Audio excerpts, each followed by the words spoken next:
contribuir, estaremos juntos. Paulo Vanucchi me convidou para ir na reunião da direção nacional da UNE, que está em processo eleitoral. Tentamos fazer um contato com a direção e convidamos os companheiros para que vir integrar e se relacionar com a comissão estadual. Tá bom? Muito obrigado. Obrigado. Eu só quero relatar o seguinte: a oportunidade que nós tivemos na Câmara Municipal, São Paulo homenageia o Fleury Filho, o delegado Fleury. Foi difícil. Eu não consegui aprovar em segunda votação lá uma lei para mudar o nome. Agora, o vereador Orlando Silva conseguiu aprovar, né? E o vereador Nabil tem um outro projeto para aprimorar isso, para não depender de uma tramitação mais demorada. Então, eu queria também dizer o seguinte: não vim aqui para fazer proselitismo do PCdoB. Eu vim só dizer o seguinte: o PCdoB procura honrar os seus compromissos ao longo das décadas, e já são 91 anos. E agora a nossa homenagem é aos companheiros também de todas as organizações que dedicaram a sua vida, perderam a vida, outros sofreram muito na tortura, pessoas que hoje não têm organização política, mas que também sofreram, que batalharam, e eu não participava apenas das atividades que homenageavam ou que dizia respeito ao PCdoB. As pessoas aqui mais antigas são testemunhas de que eu participava de todas as atividades de resgate da memória, de homenagens e tal, de outras organizações políticas que combateram heroicamente contra a ditadura, que contribuíram para derrubar a ditadura. Então, essa é a nossa orientação, é o nosso pensamento, em palavras e obras, porque aqueles que frequentam esse ambiente sabem que a gente sempre se comportou assim. Obrigado. Obrigado, Júnior. Então, ó, vamos continuar. Vou pedir para o César ficar aqui ao lado da Melinha, a direção e a Crimeia ficar aqui ao lado do Jamil, por favor, para compor a mesa. César, primeira vez que o César vem aqui na comissão, importantíssimo. Então, ó, a direção aqui da casa está avisando, e é muito importante, vem para cá, Crimeia, que o plenário foi suspenso, então a TV da Assembleia Legislativa está ao vivo para todo o Estado de São Paulo, tá? Então, não, professor, fica aqui, fica aí. Não, eu queria depois dar um... Tá bom. Então fica aqui do Jamil, pronto. Pronto. A democracia cristã à esquerda do Jamil, hein? Você vê, doutora, a vida é dura.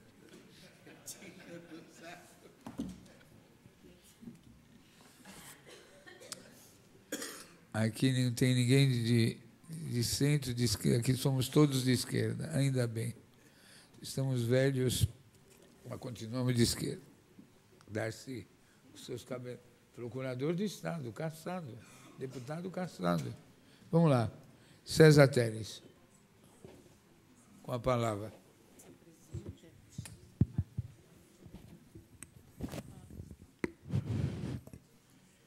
Bem, meu nome é César Augusto Teles.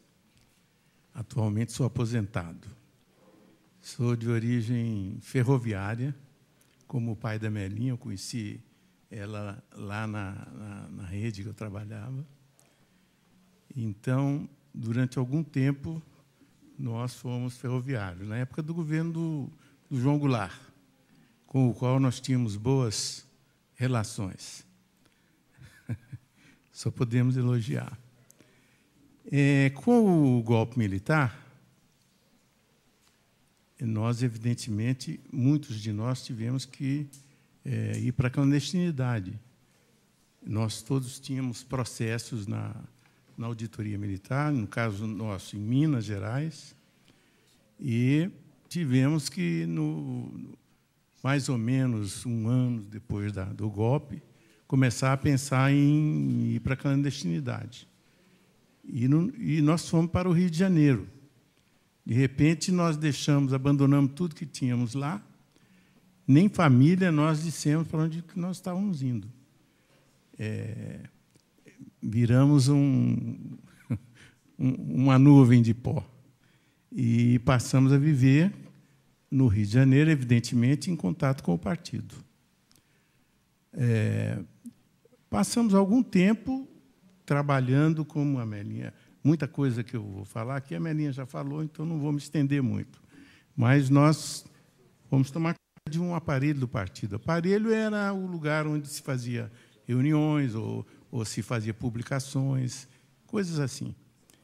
No meu caso, eu e a Melinha fomos fazer o jornal do partido e as revistas e livros que a gente editava. E no Rio de Janeiro, esse trabalho era feito ainda com dificuldade. Nós já tínhamos feito em Belo Horizonte, com um mimeógrafozinho meio simplório, e depois, no Rio também, nós passamos a trabalhar com um mimeógrafo um pouquinho melhor. E aí me deram a tarefa de comprar um aparelho de offset e vim para São Paulo para melhorar a qualidade das publicações do partido. Como disse a Melinha, o principal órgão da época era a classe operária. É o órgão do Comitê Central, do PCdoB. E ficamos algum tempo no Rio. Eu era também dirigente do partido, né, lá no estado do Rio, e Guanabara, eram 2 estados. E fiquei ali mais ou menos 2 anos. E depois nós viemos para São Paulo, uma viagenzinha assim, meio... ficamos quase 4 anos, é verdade. Viemos numa Kombi que quebrou no meio do caminho, com um aparelho de offset dentro, ali perto da divisa de São Paulo com o Rio de Janeiro. Foi uma dificuldade para sair de lá, viu? E aí, em São Paulo, eu comecei a aprender a trabalhar com aquela máquina que eu não tinha curso, não tinha nada. Eu tive que... A primeira chapa de offset que eu imprimi, que eu tentei imprimir, eu digitei tudo no verso. E não consegui imprimir nada. Demorei um pouco até entender o que estava acontecendo. Bem, mas aí nós fizemos bastante coisa, imprimimos muita coisa, distribuímos no Brasil inteiro. Eu acho que era um trabalho bastante útil. E acho que, modéstia à parte, a gente era muito caprichoso, fazia as coisas direitinho. Houve ocasiões que eu tinha as coleções de todos os trabalhos que eu tinha feito, mas depois, com as prisões, aquilo acabou na mão do DOPS de São Paulo. Era bastante coisa. Bem, com o passar do tempo, nós, como disse a Melinha, nós tinha começado a guerrilha do Araguaia, a qual nós dávamos um certo suporte material, e aí também aumentou a repressão sobre o partido, né? Nós fomos presos junto com o Carlos Danielli, que, na minha opinião, era o principal dirigente em termos operacionais. Ele talvez não fosse, não tivesse a importância de um ou outro desses dirigentes que ainda estavam vivos naquela ocasião, mas era o cara que tinha todos os contatos. Ele dominava a organização partidária. E alguém, que depois eu fiquei sabendo na cadeia, que foi um dentista lá do Espírito Santo, foi preso e entregou um ponto com o Carlos Danielli, que era aqui na Vila Mariana. E eu fui levá-lo de carro para esse ponto, e a Melinha foi comigo, porque eu tinha acabado de sair de um sanatório, ainda estava tratando da tuberculose, e, nesse ponto, nós fomos presos. Era uma operação meio violenta, né? A gente nunca espera um negócio daquele, chegar aquele... Eu achei que era um assalto, sabe? Aquele monte de bandidos me assaltando. Eram bandidos mesmo, né? Mas pertencentes às Forças Armadas Brasileiras. Eram todos bandidos, torturadores da pior espécie. Assaltantes, exatamente, assaltantes.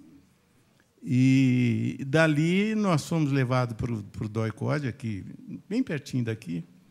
E lá chegando tinha muita gente no pátio, já de sobreaviso. E aí a pancadaria começou logo, né? A Melinha esqueceu de dizer que falou para eles: olha, esse aqui, que era eu, ele é tuberculoso e diabético.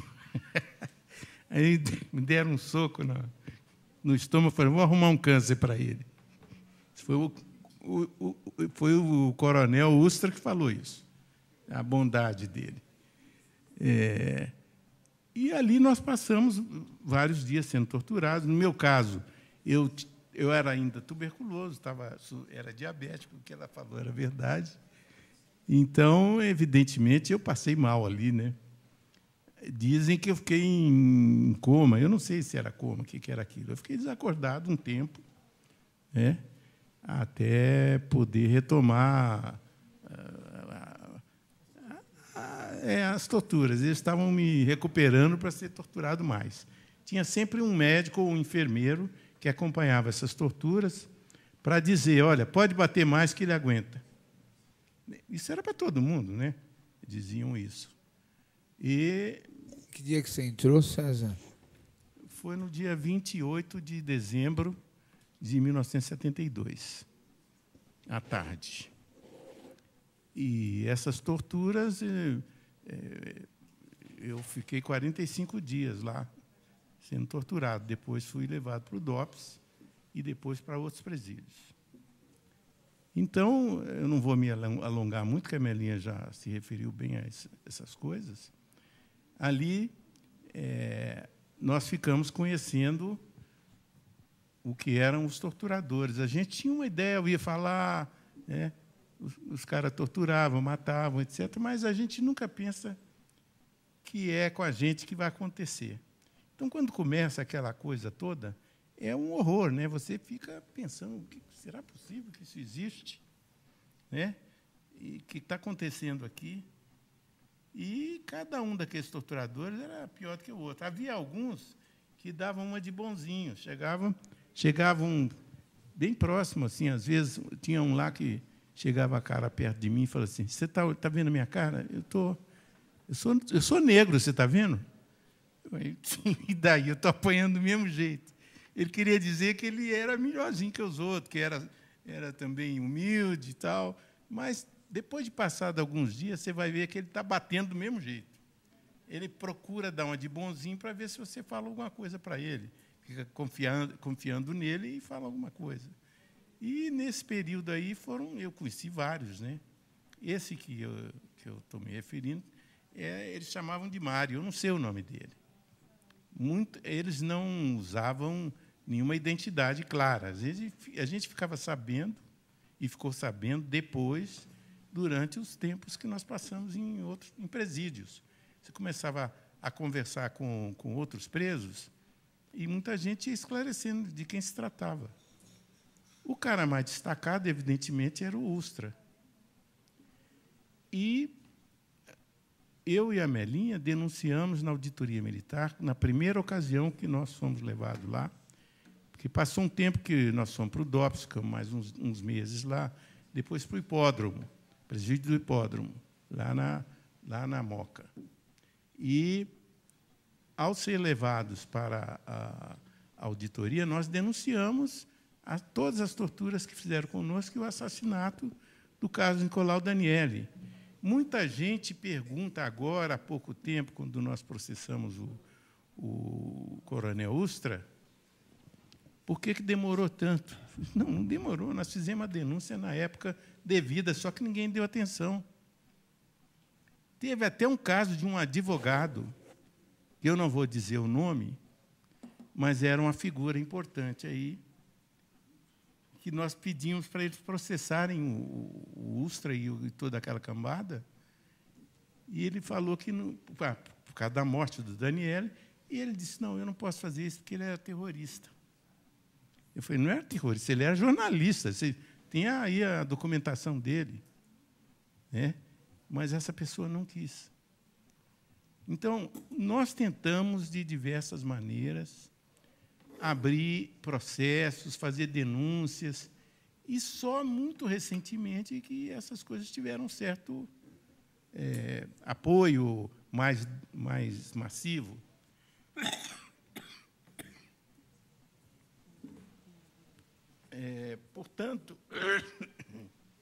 Portanto, não foi por falta nem da nossa denúncia e nem de outros companheiros que eu sei que faziam também denúncias lá na auditoria. É claro que você começava... Eu, por exemplo, levei uma lista escondida até do meu advogado e minha advogada do que eles tinham roubado da gente. Tinha uma televisãozinha pequenininha, tinha o carro, tinha... Levei a lista. Roubaram da sua casa? Roubaram na minha casa. Botim? Roubaram tudo que tinha na casa. A cachorra que tinha tido cachorro. Roubaram tudo, tudo. E eu levei isso e entreguei para o juiz. Né? Nunca me deram nenhuma satisfação disso. Né? Quer dizer, aqueles assaltantes que nos pegaram, eles eram assaltantes mesmo, porque eles dividiram entre eles. É o botim que eles dividem, além do salário que eles ganham para torturar, eles têm os prêmios com, por exemplo, o que eles pegam na casa do que eles vão levar para lá. Bom, esse processo todo demorou... Você viu, as suas crianças foram trazidas à sua frente? Foram trazidos lá no DOI-CODE. Você lembra quando? Quando? Deve ter sido lá para o dia... uns 6, 7 dias depois da nossa prisão. Já tinha passado o Ano Novo? Tinha passado o Ano Novo. Aliás, no Ano Novo teve um acontecimento... Lá nas celas ou lá na visita? Onde que é as crianças? Não era visita, porque no DOI-CODE não tinha esse negócio de visita, não. Onde era? Tinha alguma sala lá que eles mostravam, porque eles levavam os meninos para ver a gente sendo tirado da tortura. Eles não, na sala de tortura. Né? Eu não me lembro deles terem visto a gente ser torturado no momento, mas viam os resultados. Né? Como ela disse, um achava que estava verde, o outro achava que ela estava roxa. E para onde essas crianças foram levadas? Suas crianças, na medida que vocês estavam presos? Levados por uma tenente da PM de São Paulo para uma casa que eles não conseguem identificar, mas ficaram ali alguns dias, né, com essa tenente tomando conta. E, depois de algum tempo, eles foram levados para Belo Horizonte, para a casa de um cunhado meu, que era delegado de polícia. Vocês que pediram para levar as crianças para Belo Horizonte? Eu pedi, porque eles tinham ameaçado de levar para o... FEBEM, na época era não sei o quê da criança. Eu esqueci o nome da delegacia especializada em crianças. Juizado de menores, uma coisa assim. Então, eu preferi dizer, olha, eu tenho uma irmã que mora em Belo Horizonte, vocês levam para lá. E, infelizmente, foi uma má decisão, porque eles foram maltratados por esse cunhado, que vivia dizendo, seu pai abandonou vocês, ele é comunista, é terrorista, é não sei o quê, e o papo era esse. Quanto tempo as crianças ficaram lá em Belo? Ficaram, sei lá, 6 meses, uns 6 meses, talvez. Até que a Crimeia ela saiu da prisão, e como ela não foi processada, porque eles diziam que não tinha a guerrilha do Araguaia, então ela não foi processada. Ameaçaram de matá-la a qualquer momento numa estação de metrô, ia jogar ela na linha. Foi o que o coronel que torturou ela falou. E aí ela conseguiu sair, porque não tinha processo, e foi lá e pegou meus filhos. Tirou lá da mão da minha irmã e do cunhado delegado. E mais tarde, depois, eles foram para o Rio de Janeiro, para a casa dos pais da Melinha e da Crimeia. Viu? Mas eu queria entender o seguinte, por exemplo, quando vocês foram presos, as crianças ficaram sozinhos em casa. Vocês estavam... Não, ficaram com a Crimeia. Ah, ficaram com a Crimeia? Eu e a Melinha fomos presos na rua junto com o Carlos Daniel. Isso. E as crianças ficaram com a Crimeia? Ficamos um dia sem Aí eles. foram lá e prenderam a Crimeia também? Foram lá e prenderam. Né? Ah. Só que eles não ficaram sabendo que a Crimeia era militante de partido. Eles levaram uns 10 dias para entender que ela não era babá de criança. Até que veio o comandante do 2º Exército, foi lá falar com eles, deu uma chicotada na cara daqueles torturadores, falou: vocês são imbecis. Já viu comunista ter babá? E cada um, né? Bateu neles. Aquele careca lá, como é que era o nome dele? É Humberto Souza Mello. Bateu nos caras e falou: vocês são imbecis, vocês não estão vendo que uma cara da outra? Levaram um monte de álbum lá de Biúna, e estava lá a Crimeia, mas eles não conseguiram identificar. Levaram 10 dias para chegar a essa conclusão. Né? Evidentemente que 10 dias para eles é um pecado, eles não conseguirem pegar mais gente. Sempre que pega alguém, tem que bater até se entregar alguma coisa. Bom, aí, depois disso, nós fomos para o DOPS, depois do DOPS fomos para o hipódromo. Quantos dias ficaram no DOPS? No DOPS foram uns 3 meses. 4 meses. 4 meses no porão do DOPS? Lá embaixo do DOPS. Você viu o Edgardo aqui no DOPS? Lá também a Melinha teve outro processo, porque ela escreveu lá na coluna um versinho de crítica à ditadura. Fala aí o verso. Não, o verso. Fogueira.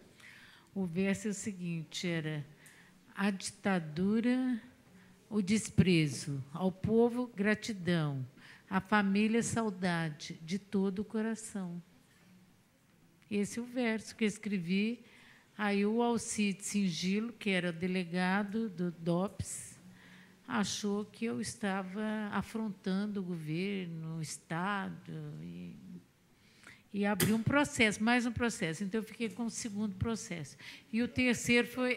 eu fiquei com 3 processos. Qual que é o terceiro? O terceiro é que o... Fogueira, Força Não, Guerrilheira o terceiro do Paraguai. foi o seguinte: um dia, o Virgílio Enei, que é advogado de preso político, mandou me buscar lá na cela, me levou lá para cima, mandou levar. Veio aquele Adão, que era o carcereiro do DOPS, para que eu fosse lá para cima.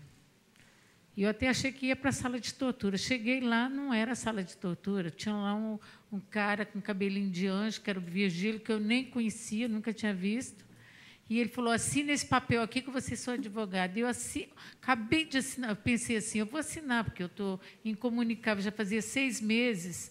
Eu não sei o que vai acontecer comigo. Todo dia você não sabia se ia ser morta, se ia voltar para a tortura, o que ia acontecer. Aí eu falei: assino isso aqui. Assinei um papel em branco, que foi minha sorte. A partir daí, eu passei a ter advogado.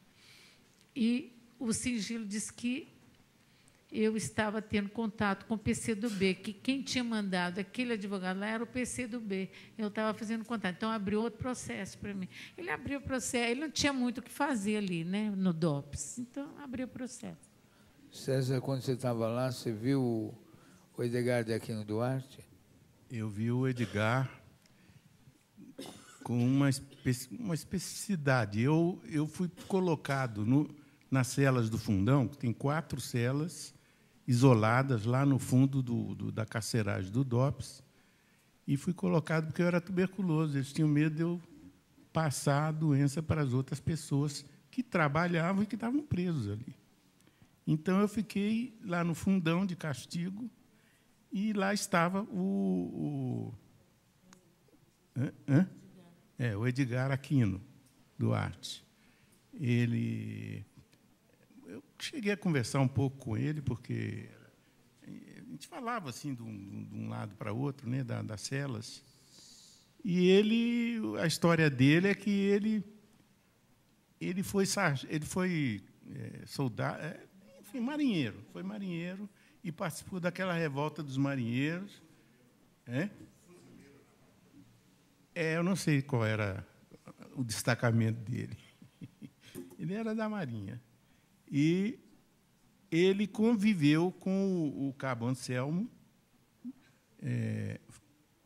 na época da rebelião lá dos marinheiros, e, posteriormente, ele encontrou na rua o Cabo Anselmo. Ele estava por aqui em São Paulo, encontrou na rua e levou o Cabo Anselmo para a casa dele.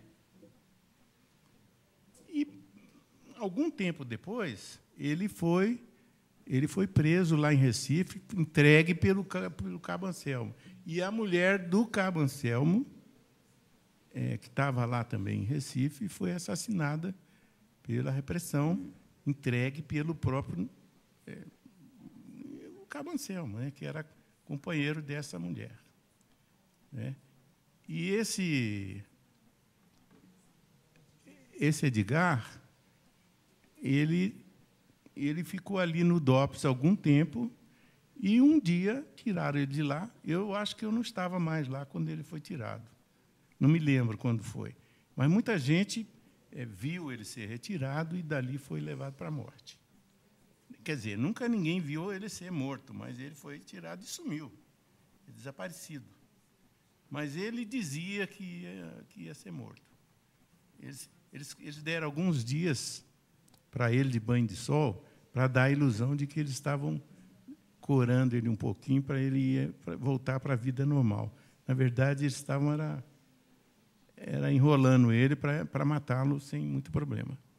César, vamos voltar para o Oban. Vamos falar do Daniele, vocês, a chegada da Crimeia, porque quando vocês estavam no DOPS, a direção estadual regional do PCdoB caiu estava lá quando Alexandre foi morto entre o dia 13 e 17 de março. Quem foi morto? O Alexandre Vanucchi. Ah, sim. Estava todo o pessoal lá do PCdoB. Do regional, esses companheiros que foram presos nessa ocasião, que eram do regional de São Paulo, do PCdoB, eu não conhecia e nem eles me conheciam. Inclusive, eu dizia lá para os torturadores que eu não conhecia ninguém. Eu era parte de um aparelho secreto do partido e que não tinha contato com ninguém. E, quando caiu esse pessoal lá de São Paulo, eu fiquei com medo de conhecer algum, né? Ou eles me conhecerem, porque eu conhecia. E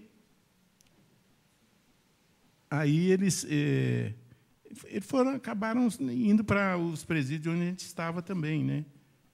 Mas até aí eles torturaram várias pessoas lá no DOI-CODE e depois foram mandar para o DOPS. Eu comecei a conviver com esse pessoal que caiu nessa ocasião lá no DOPS. E depois com alguns no presídio do hipódromo. Né? Nós ficamos sabendo do que tinha passado lá no DOPS, porque eles começaram a chegar e encontrar com a gente e contar o que tinha acontecido. Né?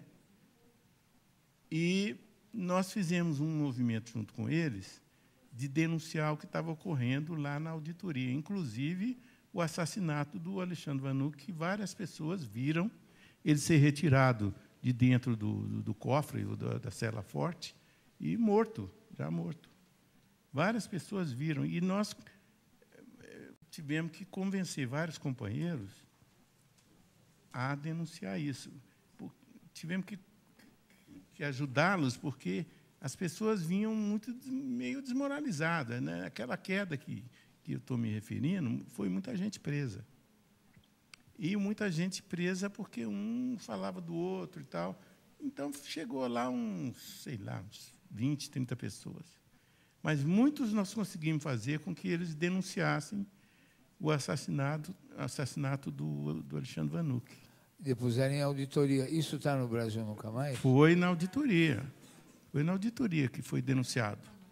Está no Brasil Nunca Mais.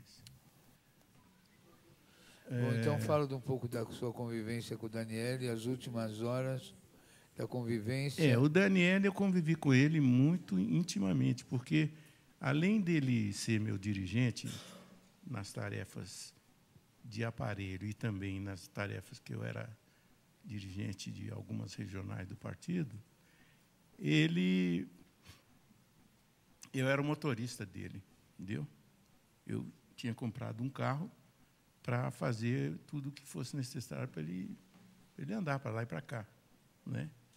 Então, foram alguns anos que ele conviveu comigo diariamente e para fazer todos aqueles encontros, levar para reuniões, enfim, era um negócio bem diário, íntimo, né? Era uma pessoa que eu gostava muito, ele também gostava. Era um cara muito simples, teve várias profissões de operário, né? Metalúrgico, várias coisas ele trabalhou nessa área. E também foi jornalista. Ele que era o responsável pela classe operária, como tinha sido também quando ainda era na legalidade, antes de 64, ele também tinha ajudado nesses jornais do partido. Como é que era feito o jornal? Não tinha internet, nada? Não. Como é que fazia o jornal para recolher? Nem correio. Como é que fazia o jornal? Não, eu vou te contar. Olha, Explica. o mais importante era o correio. Os jornais que a gente distribuía, por exemplo, nós mandávamos para a Albânia, mandava para a China, mandava para Cuba, mandava para a Europa toda, e eu tinha que decorar os endereços, todos eles em inglês, francês, e minha memória não é grande coisa. E mandava pelo correio da seguinte maneira: eu datilografava num papel bem fininho, um papel bíblia, todo o jornal, datilografava o jornal todinho nesse papel para ele poder ser dobradinho, enfiado dentro de uma carta e mandar para a Europa e para os outros países também.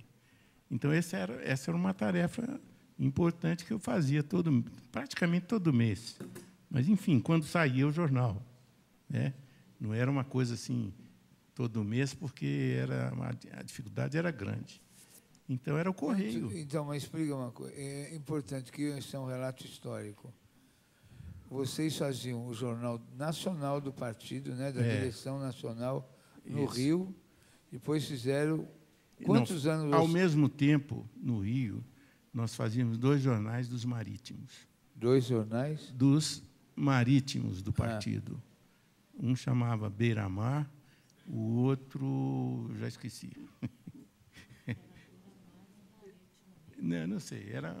Eram 2 jornais também mais simples, né? Mais localizados, lá do Estado do Rio, e do pessoal marítimo. E fazia o Jornal Nacional do partido, né, que era a classe operária. Eventualmente, a gente fazia outras publicações. Por exemplo, edições das obras do Mao Tse-tung. Qual era a periodicidade do jornal? O jornal era de vez em quandário. Não era muito fácil você manter aquilo mensalmente ou de 2 em 2 meses. Então, na medida do possível, você procurava... Porque a primeira questão é a seguinte: eu não era redator, eu só fazia a parte de impressão, etc. Né? Então, os redatores... Não era o Maurício Grabois, que estava lá no Araguaia, né? Até chegar aqui o artigo dele, a Crimeia foi uma que trouxe alguma coisa dele para cá, viajando de ônibus, essas coisas, né? Não tinha internet. E o correio também, ele funcionava para o exterior, porque para dentro aqui, não sei, eu não usava para aqui dentro do país, né? A gente entregava um certo número. Por exemplo, eu morava em São João do Meriti, que é fronteira com a Guanabara. Na época era Estado do Rio e Guanabara. E eu saía com uma sacola assim, com 200 jornais impressos, atravessava a fronteira no meio daqueles guardas que vigiam a fronteira de um estado para outro. Então, era um negócio precário, corria muito risco, né? Eu tinha que fazer a impressão com o rádio na maior altura para ninguém ouvir o barulho da máquina que estava rodando direto lá, né? Comprar papel era um problema, não é negócio aí na Calunga hoje comprar. tinta para impressora, né? Tudo era muito difícil. Os tipos, não tinha tipo igual hoje você imprime na internet. Na internet, não, no computador, né, atual. Você pode fazer jornais maravilhosos, cheios de imagens, né? Na época não tinha, isso era tudo difícil. E, por causa dessa dificuldade, também, que era a dificuldade de fazer e a dificuldade de distribuir. Sempre qualquer coisa desse tipo, a distribuição é o pior problema. Você estava preso quando houve a chacina da Lapa ou você já estava na rua? Estava preso. Estava lá no... Estavam presos? Estava lá no Romão Gomes. Quantos anos você ficou no partido? Eu fiquei uns 20 anos, por aí. Deixa eu ver. Por aí, viu? Uns 20 anos, se não mais. E vocês tinham têm um grau de parentesco com a família Grabois? Não. A Crimeia. O grau de parentesco foi adquirido. Adquirido. A Crimeia casou com o filho do Grabois. Mas eu conheci o Grabois na atividade partidária, né? Fiz muita coisa junto com ele, mas não era parente. Era também um cara muito interessante, muito inteligente, bem-humorado.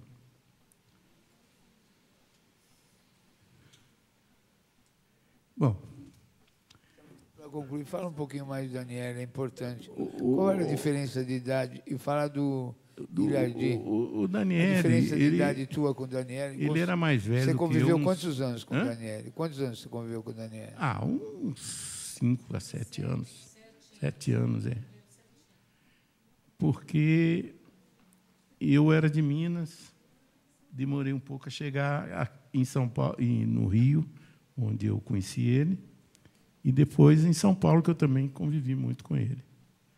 O Guilhardini também foi uma pessoa que eu tive uma convivência grande, porque... Nasceu em 1920, né? Quem? O Guilhardini foi preso com 53 anos, né?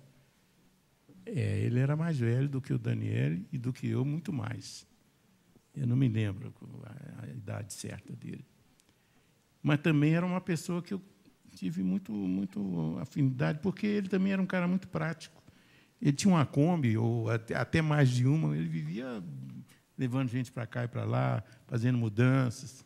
Era um cara muito prático. E ele tinha uma influência grande no meio dos marítimos, onde ele atuou. Ele era de Santos, nasceu em Santos, e lá ele... Esse outro era um general que apoiava o partido, mas muito secretamente, né? Não era para qualquer um conversar com ele, não. E eu não sei o que aconteceu com ele depois. Mas, fora esse que eu me lembro, não tinha militares no partido. Na época de 1935, havia muitos militares, inclusive de boa patente. Mas depois isso aí se esfumou. Bom, então o Guilhardini também era um cara mais velho, muito dedicado também. E a prisão dele e do Daniel, eu acho que foi um golpe sério, viu? Porque eles eram caras muito práticos. Além de ter o conhecimento e a experiência, porque eram antigos militantes do partido, eles tinham muitos contatos com a base do partido. Quando eles foram presos, eu acho que o partido levou uns 2 ou 3 anos para se levantar de novo. Foi um baque grande. A última pergunta, César. Como foi o impacto para você? Foi para o Brasil todo, mas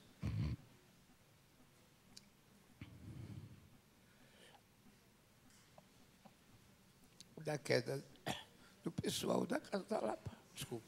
Queda da Lapa? Desculpa. Da Casa da Lapa. Como foi, estando preso, a notícia da queda da Casa da Lapa? É o seguinte, eu estava preso lá no presídio aqui do... Como é que chamava ali? Barro Branco. Estava preso no Barro Branco. já há algum tempo. E, estranhamente, o comandante do presídio, era um capitão, ele deu a entender que ia haver alguma ação assim problemática para o partido, né? E ele já sabia que ia haver aquela invasão lá, não sei porquê. Ele devia ser do serviço secreto, alguma coisa assim, né?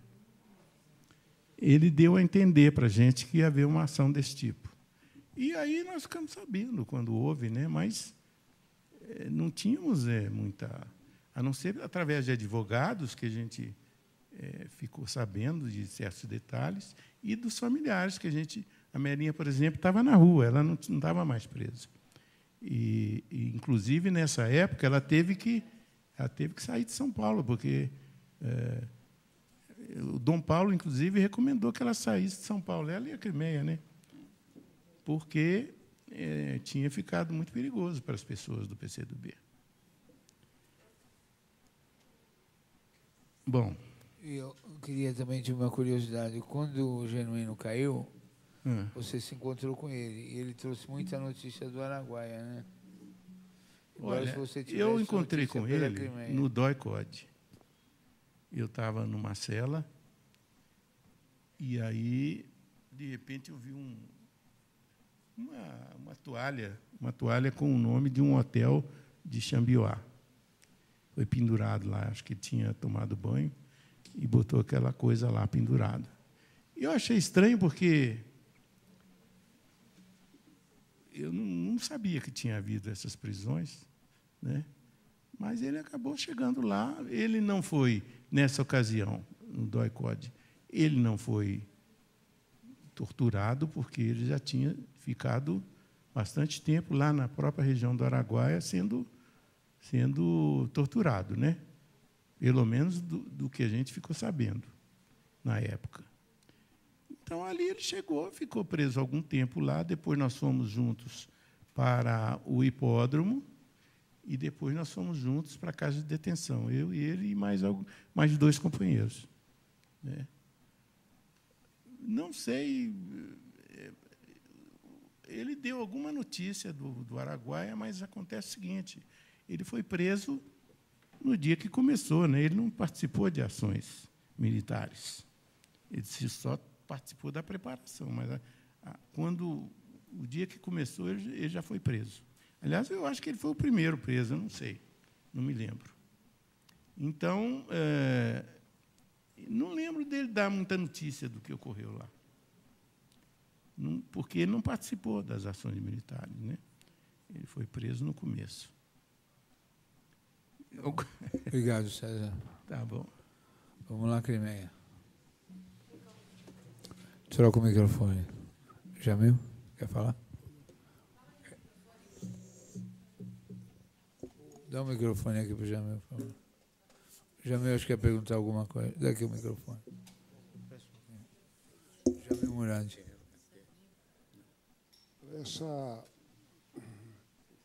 É importante se registrar para a história do nosso país, nessa Comissão da Verdade, que em 1984, em plena campanha das diretas já, eles prenderam mais de 70 membros do PCdoB em meia dúzia de estados do Brasil.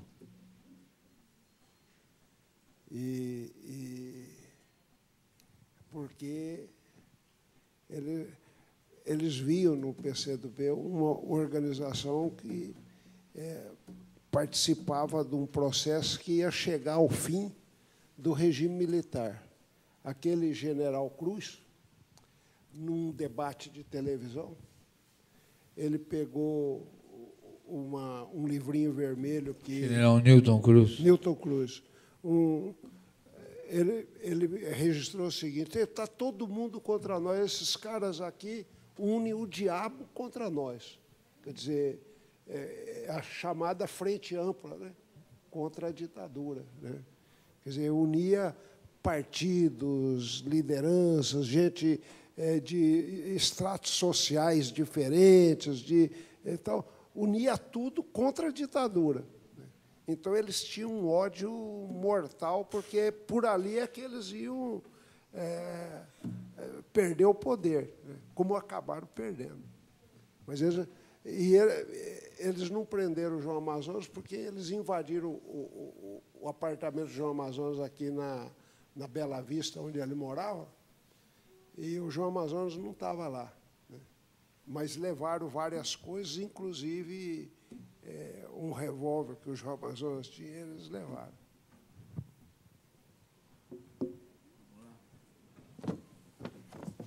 Crimeia. Melinha, fica com a gente aqui. Cadê a Melinha? Ah, tá bom. Crimeia, arruma a cadeira da Melinha, por favor. Bem, eu fui presa no dia seguinte, a prisão da Melinha do César, fui presa no dia 29 de dezembro de 72, eu sou Crimeia. Eu fui presa mais ou menos meio-dia, 1h, por aí. Eu estava com as crianças e eles entraram, bateram, né, e perguntaram onde estava a Melinha e o César. Não, eles perguntaram, é aqui que mora a Melinha e o César? Eu disse, é. E eles disseram, pois é, porque eles sofreram um acidente, eles estão hospitalizados, nós somos do partido e era um casal. A mulher era essa que acabou ficando com as crianças nessa casa clandestina, que a gente nunca descobriu onde é. E eles disseram que eram do partido e tinham vindo me buscar. O que eu era? Eu falei assim, eu sou empregada, babá das crianças e tal. Disse, pois é, nós somos do partido e viemos buscá-los. Eu disse, não, mas eu prefiro ficar aqui mesmo. Não, não, vai conosco. Aí eu ainda falei assim, mas que história é essa de partido? Eu disse assim, não, porque eles são militantes do partido e tal. Aí eu vi que não adiantava muito discutir com eles, né?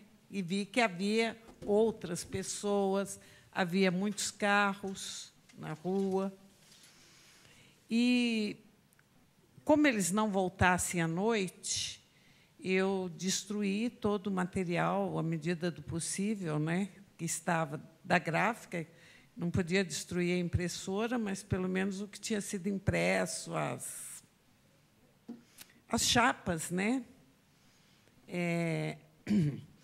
E havia uma fossa no quintal, era na periferia, e eu joguei tudo isso na fossa, e o que eu não consegui jogar na fossa, eu misturei com bastante papel higiênico bem sujo, porque não dava mais para queimar, porque já estava queimando, já era muito tempo que eu estava tentando destruir as coisas. Então, eu misturei com papel higiênico para ver se eles não pegavam, né? Parece que não pegaram. As coisas que eu queimei, que eu joguei fora, mesmo que eu não queimei, eles não acharam.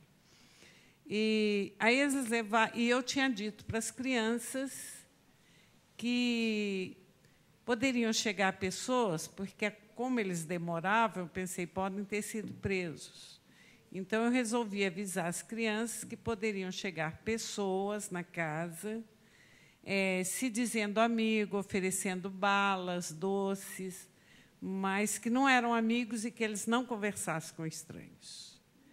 E aí foi engraçado, porque o homem desse casal, ele perguntou ao Edson se o pai dele tinha um carro. Aí o Edson falou, tem. Ele disse, como é esse carro? Ele falou, se eu sei, mas não falo. E aí, o cara já começou a ficar irritado, e depois ele dizia que filho de comunista já é treinado desde pequenininho, né, a não falar. E, bem, aí eles puseram a gente numa C14 e tinha uma uma colcha em cima do banco e tinha coisas embaixo, né? A gente sentou em cima de coisas e o Edson foi levantar o pano para tirar o que estava embaixo incomodando ele, era uma metralhadora. E o cara ficou bravo também, de novo, né? Ficou bravo com ele. Bem, aí a gente foi para o DOI-CODE e eles me levaram para o... Era nessa 36ª, mas a gente entrava pela garagem, não entrava pela porta da 36ª. Tinha um portão, entrava meio pelos fundos, né? E, de um lado, ficavam as celas e, do outro lado, né, ao lado, ficava as salas de tortura. E eu subi as escadas, eles me levaram para cima, e numa sala estava o César, na outra estava a Melinha. Né? E eu não vi o Daniel nesse primeiro momento. E eles me interrogaram, perguntaram, e eu dizia que era babá, que eu não sabia, e eles queriam saber de duas pessoas. Quem era aquele cara, né, que eles não diziam o nome, que estava com o César e com a Melinha, e onde estava a irmã da Melinha, que era eu, né? E eu dizia, não sei, não conheço, tá certo? E, bem, como eu não conhecia o tal homem, né, a mulher, a irmã da Melinha, eles me mostravam a minha foto. Você conhece? Eu dizia, não conheço. Se eles estão me perguntando, né, porque eles ainda não sabiam. Aí, o homem, eles me levaram para a sala de tortura embaixo. Isso já era... Para mim, já tinha passado a resto da tarde, à noite, eu acho que já devia ser o começo do dia 30. Né? Então, me levaram para a sala de tortura embaixo, e lá estava o Daniele, muito roxo, demasiado, com as calças meio abaixadas, né, assim, nas pernas, e ele estava inconsciente. Eu percebi que ele ainda estava vivo, porque tinha uma espuma sanguinolenta que saía da boca e do nariz e que se movimentava e ia se acumulando na boca, né? Aquela espuma. E eu falei assim, esse homem está mal, vocês não vão fazer nada? Ele falou assim, conhece? Não conhece, então vão embora. Já me tiraram, né? Eu disse que não conhecia. Eu acho que o Daniele não me reconheceu, ele estava inconsciente. E aí me levaram para os fundos da UBAN, que aí não era delegacia, era o tal alojamento dos militares que eles transformaram em cela. Então, tinha uma escadinha, era um prédio... ficava mais à direita, mais para os fundos, né? Nesse prédio, eu fiquei lá, tá certo? Lá não tinha, a janela era tampada com eucatex, não tinha banheiro, não tinha nada. Eu fiquei dentro desse quarto e, quando foi... eu acho que já estava amanhecendo, chegou uma presa e ela disse, saiu um homem morto, moreno e tal, morto da salinha de tortura embaixo. Eu achei que pudesse ser o César, porque ele estava muito mal, por causa da diabetes e tal. Ou o Daniele, que também estava muito mal. Então, eu fiquei na dúvida de qual dos dois seria. ela não, a descrição que ela fez não.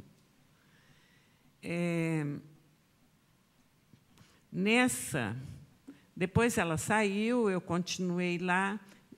No quarto, ao lado desse que eu fiquei, porque ali eram quartos de alojamento de soldados, ficou preso o Jorgito, que era o irmão da Soledad, e Nauban. Nauban. E tinha, no lugar da tomada, eu tirei a tampinha, fiquei tentando ver o que tinha do outro lado, né? E eu vi que alguém também já tinha, porque a tampinha só tinha um parafuso. Então, você levantava, abria a janelinha, e eu vi que alguém já tinha cavado o buraquinho, tinha bastante terra dentro da caixinha, e dava para ver outra cela. Então, eu deitei no chão e fiquei tentando falar pelo buraquinho. Quem está daí do outro lado? Quem é? Não sei o quê e tal. E o Jorgito falou, eu sou o Jorgito, minha irmã foi morta e eu vou ser assassinada. Ele contou a história do Cabo Anselmo. Jorge Viedma Barré, né? Irmão da Soledad. E ele contou a história de como tinha sido a prisão e a morte do pessoal lá em Recife. Depois, no dia seguinte, eu fui levada para a cela que era na UBAN, e aí eu vi que o César estava vivo, então, para mim, ficou certo que quem tinha morrido era o Daniele. E aí eu fiquei na cela e foi o ano novo, né? Era passagem de ano. E o Major Ustra levou um pratinho de pernil, panetone, nozes, etc., para que a gente comemorasse o Ano Novo, como se fosse possível, né? Comemorar Ano Novo. Dá licença, Climéia. Ele disse que era uma... Fala no microfone, César, por favor. Pega ali, não, aqui, puxa aí. Ele disse que era um oferecimento da mulher dele, aquela ceia de Natal. Eu, por exemplo, depois disso, passei a não gostar de panetone. O bandido. E eles, na passagem do ano, que todo mundo solta fogos, todos os guardas ficaram atirando com metralhadora para cima. Eles estavam festejando, e para apavorar a gente, né? E isso foi no 31 para o dia 1º de janeiro. Bem, então teve esse lance, né, do Ostra, que eu não sabia que ele era o Ostra, tá certo? Mas foi ele que levou. Eu acho que está desligado. Foi ele que levou panetone e coisas. Só desculpa aqui, os microfones estão ficando na frente de vocês na transmissão, tá? Obrigado. Bem, aí eu fiquei nessa cela, na UBAN, durante um tempo,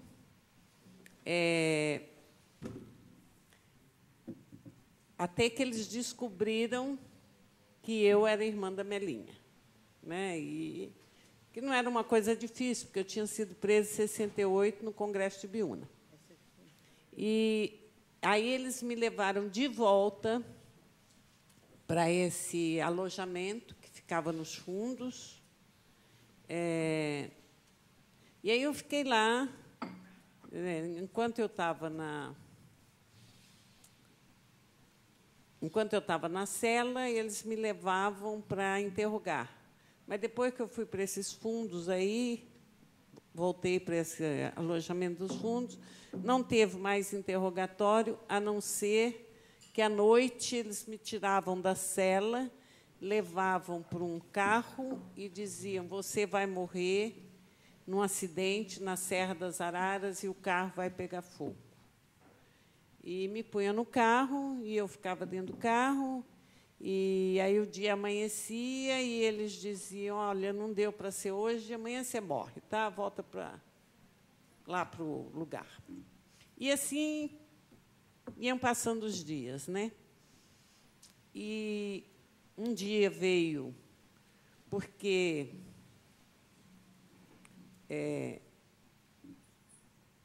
quando... Não, eu estou confusa. Quando eu já estava nessa coisa lá dos fundos, nesse alojamento, eu ainda fui interrogada.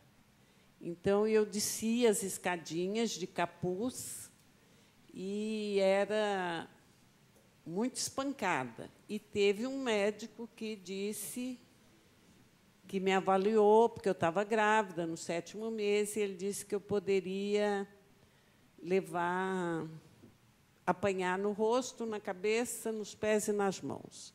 Então, eu levei choque nos pés e nas mãos e apanhei muito na cabeça. Depois, apareceu um militar do Exército, fardado, mas sem identificação, devia ser oficial pela quantidade de divisas que tinha na farda, e ele se apresentou como médico e fez um exame físico em mim e disse que eu tinha condições de viajar. Aí eu entendi o que era, ou seja, tinha desaparecido as equimoses, então eu podia ser transferida. E eu não sabia se esse viajar era a tal Serra das Araras, onde eu ia morrer, né? Mas depois eu fui para o aeroporto de Cumbica, a base aérea de Cumbica. Deu para identificar, porque esse negócio de capuz, e eu estava grávida, eu falei, já que eu vou morrer, de vez em quando eu tirava o capuz, dava uma de louca, tirava o capuz para ver onde eu estava. E deu para eu ver que era Cumbica, né? Não existia ainda o aeroporto de Guarulhos. Aí eu fui levada até lá e voltei, não viajei, não sei porquê. Eu e mais 2 presos, um era o Zé Duarte, o outro era um tal de Paulo, do PCB. Voltei, e aí eu dei um jeito de avisar para os presos que eu ia viajar de avião. Eu só não sabia para onde. E, no dia seguinte, eu voltei para Cumbica e fui levada para Brasília.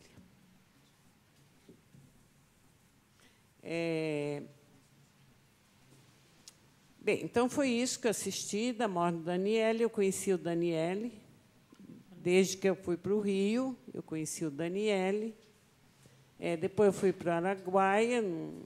E, quando eu voltei do Araguaia, eu tive meu contato com a direção era basicamente o Daniele. E o Guilhardini também conheci no Rio, e depois nunca mais vi. E eu estava no Rio, e no dia que eu viajei, eu tinha ido à casa dos meus pais, no dia que eu viajei, o Guilhardini foi à casa dos meus pais para tentar encontrar comigo, para que eu avisasse o pessoal em São Paulo que tinha havido umas quedas. Mas eu já tinha saído de casa e ele tentou, segundo minha mãe, ele ia tentar me encontrar na rodoviária. Mas não nos encontramos. E aí, isso foi um pouco antes do Natal. Eu ainda viajei, fui até Goiânia, que eu tinha um ponto, né, um encontro para levar coisas para o pessoal do Araguaia. Fui a Goiânia, voltei, eu cheguei no dia 28 e fui para a casa da Melinha, do César, e fui presa. Então, eu não encontrei mais com o Ghigliardini depois que eu saí do Rio. É isso. Obrigado, Crimeia.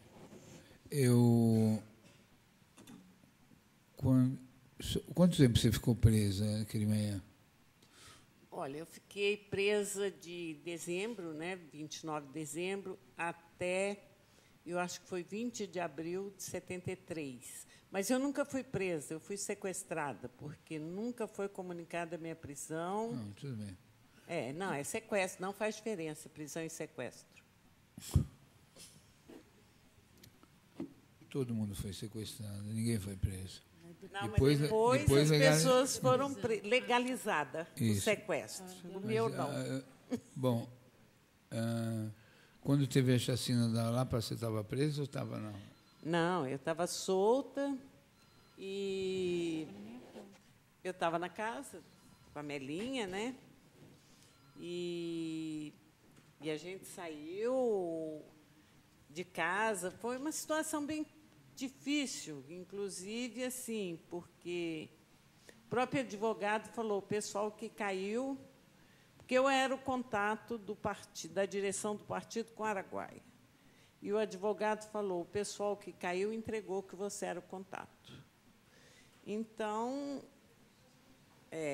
ficou uma situação bastante difícil, né? A gente saiu de casa, zanzou um pouco, nem sei o que a gente fez, mas a gente não foi para casa. Qual foi mesmo o dia para efeito depoimento? Qual foi o dia da queda da Casa da Lapa? 16 de dezembro de 76.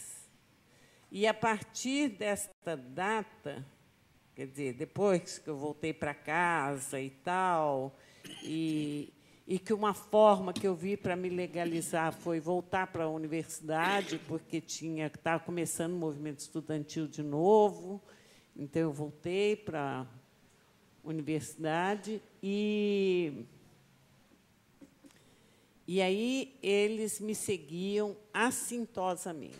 Peraí, só para recuperar.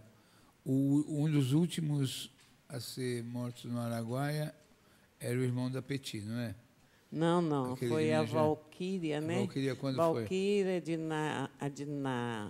segundo o relatório Arroia... Adinalva, a Sueli. A Valquíria foi outubro de 74. Então, 76, o Araguaia já estava praticamente extinto. Entendi. Tá, ótimo. Ótimo não, quer dizer, entendi, claro. Quer fazer mais alguma coisa, alguma consideração? Não. Então, o Jamil teve que sair, eu queria fazer o seguinte. Como está o pessoal aqui da Fundação e está o pessoal do PCdoB acompanhando, tudo que o PCdoB tiver, de documento da ditadura, tudo que puder dar cópia para a gente, vir prestar depoimento, tudo que a direção do partido tiver, documentos sobre como o partido viu a guerrilha do Araguaia, enfim, a gente fez a recuperação daquele documento da cassação do partido de 47 que vocês fizeram. Um documento importantíssimo, que a gente vai tentar incluir no relatório da Nacional. E, então, se o que puder trazer da memória política do período compreendido, né, por 47 até 85, viu, Jamil? Nós já estamos indo para os... Nós já estamos indo para os finalmente. Nós estamos indo para os finalmente. Então, como está o pessoal da Fundação, nós queríamos fazer um intercâmbio com vocês do PCdoB. Tudo que tiver de 47 a 85, que diga respeito a esse período, nós precisamos. Tá?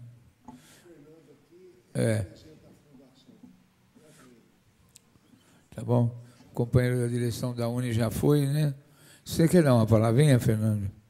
Acho que era importante. Deixa eu te dizer uma coisa, Adriano. Fala, eu tenho algumas classes operárias, alguns Isso, documentos do PCdoB isso. eu vou te dar. Eu tenho cópia. Encaminhe para a comissão, tá?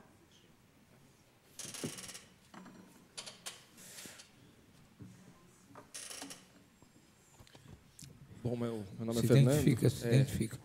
Meu nome é Fernando, eu sou coordenador do Centro de Documentação e Memória da Fundação Maurício Grabois, o qual já há 5 anos a gente vem organizando uma boa parte da documentação,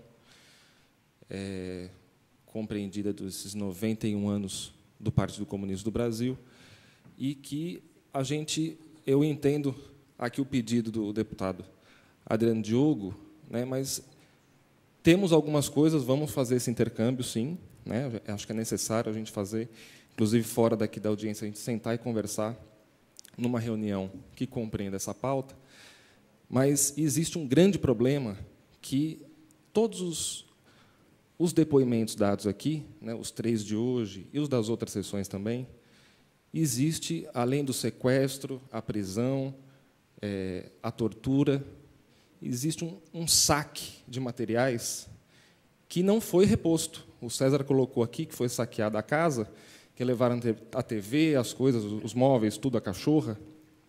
E documentos também são levados nesses sequestros, que até hoje a gente também não tem muito acesso a isso, né? A própria Comissão da Verdade aqui estadual poderia entrar junto, e faríamos isso juntos, a Polícia Federal e vasculhar esses locais para ver se existe algum resquício desses materiais. As pessoas que forem chamadas a depor, que fizeram as prisões, também responder questões com relação a esses documentos, né? Porque faz parte também da história do Brasil isso. A gente usa muito a história oral para tratar das ditaduras, tanto a Vargas quanto a ditadura militar, porque não tem tanto documento como teve de outros períodos, né? A gente não pode falar de Canudos pela história oral, mas fala pelos documentos que tem, né? Agora, para falar das ditaduras, a gente também não tem os documentos e tem a história oral. E a história oral, ela é um instrumento, ela é uma metodologia, né? A gente precisa dos documentos, mesmo os documentos mentirosos, feitos pela própria ditadura, a gente precisa desses documentos, né? Os arquivos estaduais estão jogando na internet os materiais, é saudável isso, para que a gente conte essa história. Mas aqueles documentos, por exemplo, na Casa da Lapa, o Instituto de Criminalística tirou muitas fotos daquele momento, no Arquivo do Estado tem essas fotos.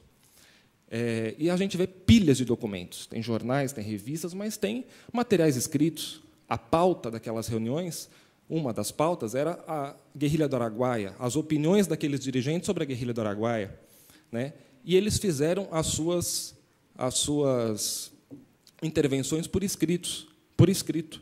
A reunião do Comitê Central do Partido Comunista do Brasil, ali em 75, 76, não era feita com todo o Comitê Central. Era metade numa reunião, para se caísse, não cair todo mundo, e a outra parte faria as suas intervenções em outro momento, né? Tanto é que caiu a Casa da Lapa, foram presos e mortos aqueles militantes, aqueles dirigentes, mas outros do Comitê Central não estavam ali, né? Porque era feita assim aquelas reuniões. E esses documentos foram roubados, né? A gente não sabe qual é a opinião que tinha sobre, não só a guerrilha do Araguaia, outras pautas que estavam sendo tratadas ali por aqueles dirigentes, porque não temos esses documentos. Então, Fernando, que dia mesmo é a queda da Casa da Lapa? Que mês? 16 de dezembro de 1976. Tá.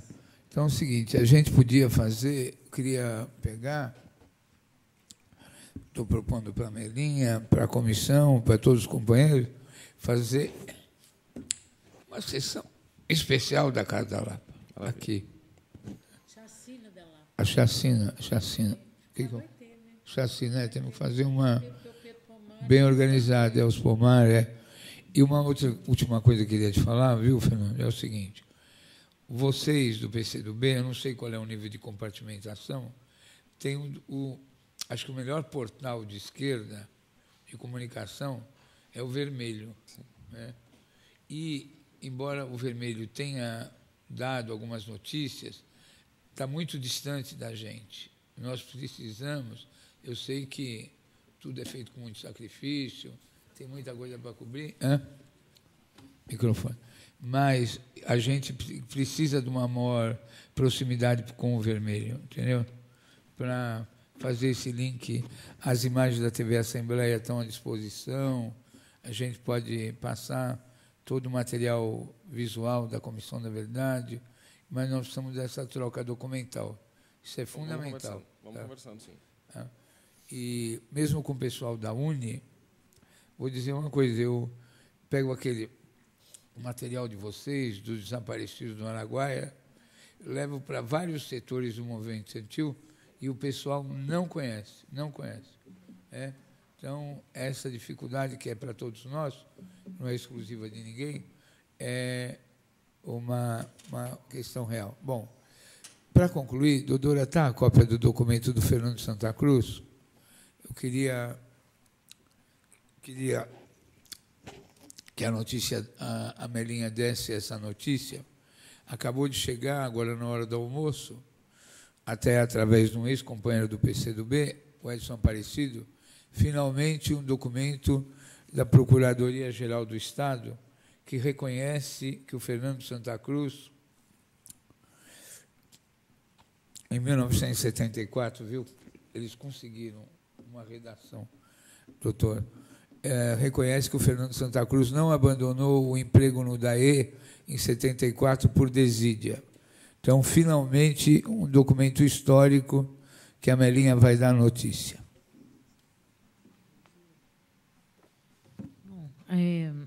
Fernando Santa Cruz de Oliveira é desaparecido político, desapareceu desde 24 de fevereiro de 1974, no Rio de Janeiro. Mas ele morava aqui em São Paulo, trabalhava no DAEE e foi até o Rio, e lá foi se encontrar com um dirigente da Ação Popular, Eduardo Collier, e os dois são desaparecidos políticos até os dias de hoje.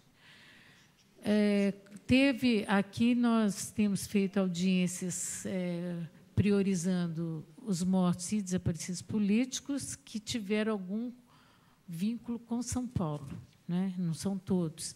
Inclusive, quando o Jamil falava ali das mortes do PCdoB, dos dirigentes, aqui não foram falar de todos, porque o Lincoln Oeste ele foi assassinado no Rio de Janeiro. O Guilhardini foi falado porque ele nasceu em Santos. Então, aqui é um vínculo com o Estado de São Paulo. O Lincoln Oeste é do Rio de Janeiro e foi assassinado no Rio de Janeiro. Também foi como o Lincoln Bicalho, o Lincoln Rock, né? O Lincoln Rock, também, Rock Bicalho, também foi assassinado no Rio de Janeiro. Então, no caso do Fernando Santa Cruz, ele é de Recife, desaparece no Rio de Janeiro, mas existem informações de que ele passou pelo DOI-CODE de São Paulo. Houve essa informação por parte de um carcereiro lá do DOI-CODE, que é o Marechal. E, além do que, ele trabalhava aqui em São Paulo. Então, ele tinha algum vínculo com São Paulo. Por isso que ele entra nessa nossa lista. E, quando foi apresentado o caso aqui, que já foi apresentado em fevereiro deste ano, a família solicitou que houvesse uma mudança no documento que registra a demissão do Fernando Santa Cruz de Oliveira, do DAE. Lá consta que ele abandonou o trabalho. Então, por isso que ele foi demitido. E foi a Comissão Estadual da Verdade, Rubens Paiva, aqui, né, da Assembleia Legislativa, encaminhou um pedido ao DAE para que fosse retratado, houvesse essa retratação em relação à demissão do Fernando Santa Cruz. Não é justo, porque ele não abandonou, ele desapareceu, ele foi sequestrado, morto, né? Até hoje nós não temos corpo. E, por isso, que Nós fizemos esse pedido, acho que no dia 20 de fevereiro de 2013, e hoje é dia 25 de abril, e nós temos a resposta da Procuradoria-Geral do Estado, finalmente atendendo a esse pedido. Né? É um pedido da família, é um pedido nosso. Nós temos que fazer justiça. Isso é uma forma de fazer justiça, é uma forma de reparação. Você trazer a verdade dos fatos e reconhecer que ele nunca abandonou, ele não abandonou o emprego. Né? Ele é desaparecido. Então, eu acho que esse documento aqui ele tem uma importância, você quer ler, né? Não, você pode ler. Ele é muito importante. E amanhã, só lembrando, viu? Amanhã, a Rosalina Santa Cruz vem aqui nas audiências, durante as audiências, que amanhã vai ter audiência a partir das 10h30 aqui nesse plenário, a Rosalina Santa Cruz, que é irmã do Fernando Santa Cruz, vem aqui para que seja entregue esse documento para a família, que foi, eu acho que, uma grande vitória ter conseguido isso no dia de hoje. Você quer falar? Antes... Lógico, espera um pouquinho, mas fala no microfone, só deixa eu concluir a informação.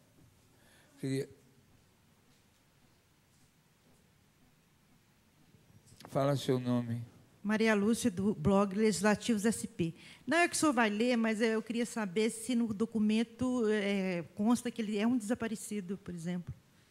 Vou te ler o texto do Procurador-Geral do Estado. E daí o que é? Departamento de Águas e Energia Elétrica da Secretaria de Recursos Hídricos. Tá, obrigada. Antigo DAE, né? Mas era Departamento de Águas e Energia Elétrica. É assim, trata-se de expediente que tem origem na recepção. Trata-se de expediente que tem origem na recepção pela Secretaria de Saneamento e Recursos Hídricos do ofício externo número 15 de 2013, expedido pela Comissão da Verdade do Estado de São Paulo, Rubens Paiva, tratando do caso, Fernando Augusto e Santa Cruz Oliveira, ex-funcionário do DAE, Departamento de Águas e Energia Elétrica. Aprovo as conclusões contidas no item 6.3 da manifestação das folhas 205 e 218, destacando que da retificação ali sugerida, de cunho meramente declaratório, não advirão outras consequências no plano jurídico administrativo, como demonstrado no item 6.4, para impedir que haja qualquer reparação pecuniária. Encaminhe-se esse expediente ao Departamento de Águas e Energia Elétrica da EER para providências de retificação nos precisos limites indicados no item 6.3 da manifestação, folhas 11 e 12. 19 de abril de 2013, Elival da Silva Ramos, Procurador-Geral do Estado. Então, por favor, doutor, dá uma palavrinha. Não? Tá bom. Só queria dizer o seguinte, hoje foi um dia muito importante. Além desse documento, né, que eu pensei que era datado de hoje, foi 19 de abril, mas hoje foi entregue para nós oficialmente.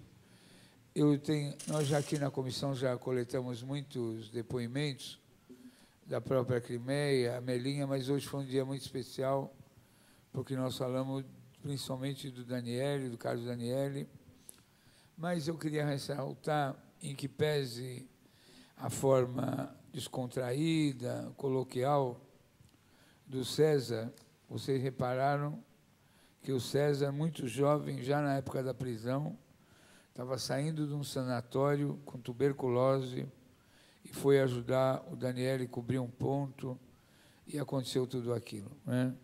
E também apareceu vagamente nos depoimentos como o processo, naquela época, tinha evoluído um pouquinho da tipografia, trabalhava com materiais químicos, tintas e ambientes thinner em absolutamente fechado, como a saúde do César foi agravando, né? Então, outro dia veio aquela companheira, filha do Momente, que, em função de não ter uma data específica para o desaparecimento do seu pai na Guerrilha do Araguaia, nem a mãe não tinha acesso a nenhum direito previdenciário, nem loas, nem nada. Então, quanta gente que deu a vida, lutou por esse povo. Outro dia, a companheira de Santos, lembra do sindicato? Companheira lá da Força Sindical, disse, né, que o município de Santos foi preso, né, quer dizer, houve uma intervenção, além do navio Raul Soares, que as pessoas ficaram detidas nos porões, a cidade inteirinha ficou praticamente sob prisão domiciliar, e que era muito difícil recuperar a memória e envolver tal grau de sofrimento que as famílias da cidade de Santos tinham sido envolvidas, né? Então, lógico que o depoimento do César e de todos, os depoimentos são fortíssimos, né? Então, viu, Jamil, como é importante você fazer esse esforço militante, porque você é uma das poucas unanimidades, esforço que você faz para que o PCdoB esteja presente em todas as sessões que se trata da memória do partido. Muito importante, né? Porque quantos companheiros das diversas organizações foram abandonados como combatentes feridos ao longo do caminho. Essa família do Momente, nós vamos ter que prestar uma atenção especial, porque eles estão numa situação dificílima. E o governo brasileiro e o Estado brasileiro não os reconhecem para nada. Então, eu queria agradecer, viu, todo o pessoal que está aqui, contribuindo, e antes de fechar, a Crimeia vai fazer uma declaração importantíssima. É o seguinte, eu tenho alguns documentos do Partido Comunista do Brasil, da época, né, dos anos 70, e tenho documentos das Forças Armadas dos anos 70 também, sobre a guerrilha do Araguaia, inclusive sobre a queda da Lapa, o rascunho dessa ata, e eu vou entregar isso para a comissão. Foram documentos que a gente conseguiu, esse rascunho da ata da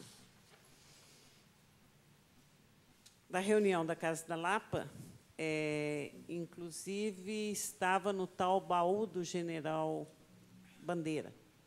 Certo? E a gente vai repassar para a comissão. Obrigado, Crimeia. Eu queria registrar também aquele companheiro lá, aquele jovem de origem japonesa, nipônica. Ele fez a recuperação da memória dos japoneses confinados e perseguidos na Segunda Guerra Mundial, aqui no Brasil. Ele tem um material aí, ele vai entregar sexta-feira para a Comissão da Verdade. Muito obrigado, a sessão está encerrada.